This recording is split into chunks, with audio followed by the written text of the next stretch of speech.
السلام علیکم ورحمۃ اللہ وبرکاتہ۔ سورۃ البقرہ آیت نمبر 171۔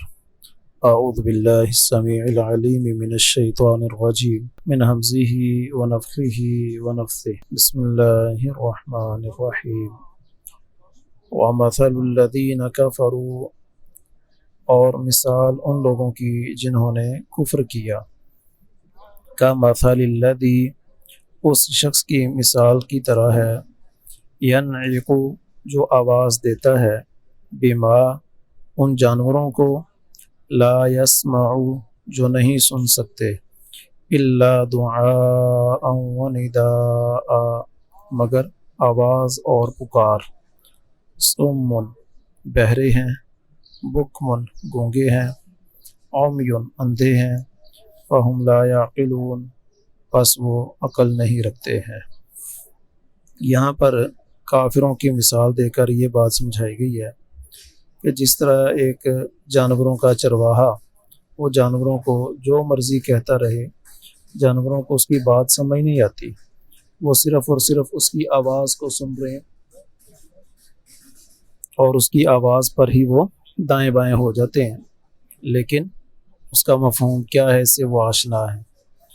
تو اے نبی صلی اللہ علیہ وسلم، آپ کافروں کو جتنا مرضی سمجھاتے رہیں، ضد کی وجہ سے اور دشمنی اور عداوت کی وجہ سے ان لوگوں کے کان بہرے ہو چکے ہیں، زبانیں حق سے گونگی ہو چکی ہیں، آنکھیں حق کو دیکھنے سے اندھی ہو چکی ہیں، یہ کوئی بھی بات ماننے اور قبول کرنے کے لیے تیار نہیں ہے، انہیں کچھ سمجھ ہی نہیں آتی۔ اور دوسرے لحاظ سے یہ بھی معنی ہے اس کا کہ جس طرح ایک چرواہا اپنے ریوڑ کو ہانکتا ہے اور ان کو آواز پر لگا لیتا ہے، تو جدھر جدھر وہ چرواہا جاتا ہے اس کے جانور بھی، اس کا ریوڑ، بکریاں بھی اس کے پیچھے پیچھے چلتے ہوئے جاتے رہتے ہیں، انہیں نہیں پتہ کہ یہ چرواہا ہمیں کہاں لے کر جا رہا ہے۔ بالکل اسی طرح یہ جتنے بھی کفار ہیں، اپنے آباء و اجداد کی تقلید کرنے والے، ان کی حالت بھی یہی ہے کہ انہیں اپنے اماموں، مقتدا، پیشوا اور اپنے معبودان باطلہ اس حد تک یہ ان کے مقلد ہیں اور ان کے پیچھے چل رہے ہیں کہ وہ جو مرضی کہتے رہیں، انہوں نے بس اس کی بات کو ماننا ہے اور قبول کرنا ہے۔ حق کی طرف دیکھنے سے یہ لوگ بالکل ہی منکر ہیں اور انہیں یہ بات سمجھ نہیں آ رہی کہ یہ کس قدر اپنے لیے نقصان کا سودا کر رہے ہیں۔ یا ایھا الذین آمنوا، اے وہ لوگو جو ایمان لائے ہو، کلوا من طیبات ما رزقناکم، کھاؤ ان پاکیزہ چیزوں میں سے جو ہم نے تمہیں عطا کی ہیں، واشکروا للہ، اور شکر کرو اللہ تعالیٰ کا، ان کنتم ایاہ تعبدون، اگر ہو تم اسی کی عبادت کرنے والے۔ پیچھے ساری انسانیت کو کہا گیا تھا کہ حلال اور پاکیزہ چیزیں کھاؤ، اب خاص طور پر ایمان والوں کو یہ بات کہی جا رہی ہے، اور علت یہ بیان کی گئی، ان کنتم ایاہ تعبدون، اگر تم اس کی عبادت کرتے ہو۔ گویا اگر تم اللہ تعالیٰ کی حقیقی معنوں میں عبادت کرنا چاہتے ہو، اس کا راستہ یہ ہے، اس کا طریقہ یہ ہے کہ سب سے پہلے تمہیں اپنے کھانے کو حلال کرنا ہے، اپنی آمدنی کو حلال ذرائع کے اندر لے کر آنا ہے، کیونکہ حرام ذریعے سے کمائی گئی دولت وہ اللہ تعالیٰ کے ہاں عبادت کی قبولیت میں بہت بڑی رکاوٹ ہے۔ نبی کریم صلی اللہ علیہ وسلم نے فرمایا، اللہ تعالیٰ نے رسولوں کو اور ایمان والوں کو وہی حکم دیا ہے، امر المؤمنین بما امر بہ المرسلین، ایمان والوں کو بھی وہی حکم دیا اس نے جو اس نے رسولوں کو حکم دیا ہے، اور رسولوں کو حکم کیا ہے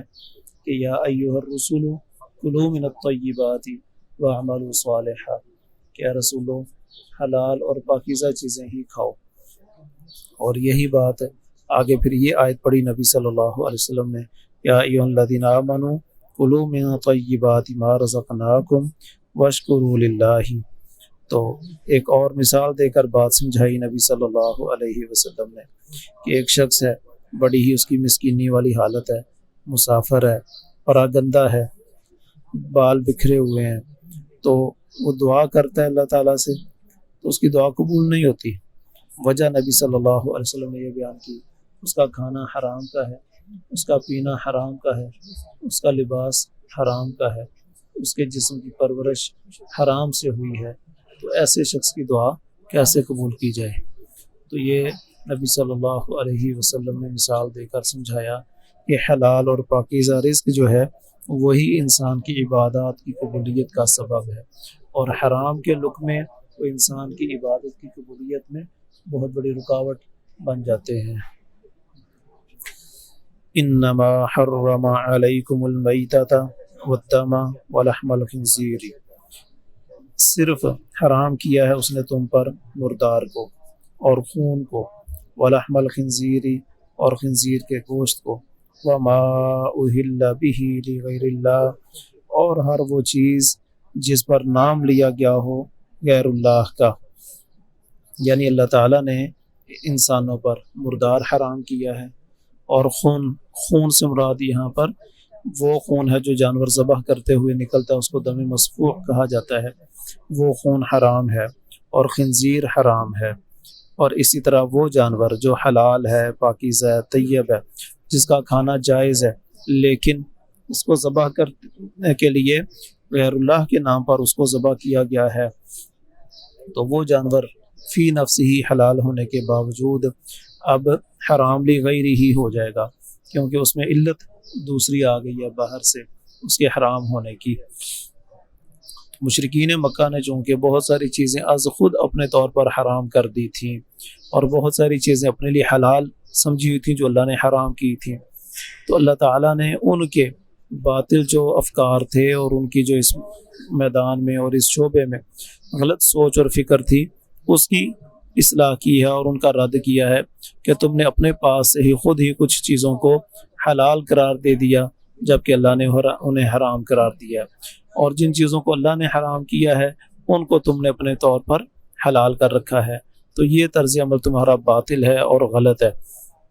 تو یہاں یہ نہیں بیان کیا جا رہا کہ اسلامی شریعت میں صرف یہ چیزیں حرام ہیں، یہ بیان کیا جا رہا ہے کہ مشرکین کے ہاں جو چیزیں حرام ہیں ان میں سے صرف یہ چیزیں حرام ہیں، باقی ساری کی ساری حلال اور جائز ہیں۔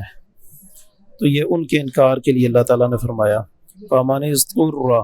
سو جو کوئی مجبور کر دیا جائے، غیر باغٍ، نہ ہو وہ باغی حد سے تجاوز کرنے والا، ولا عاد،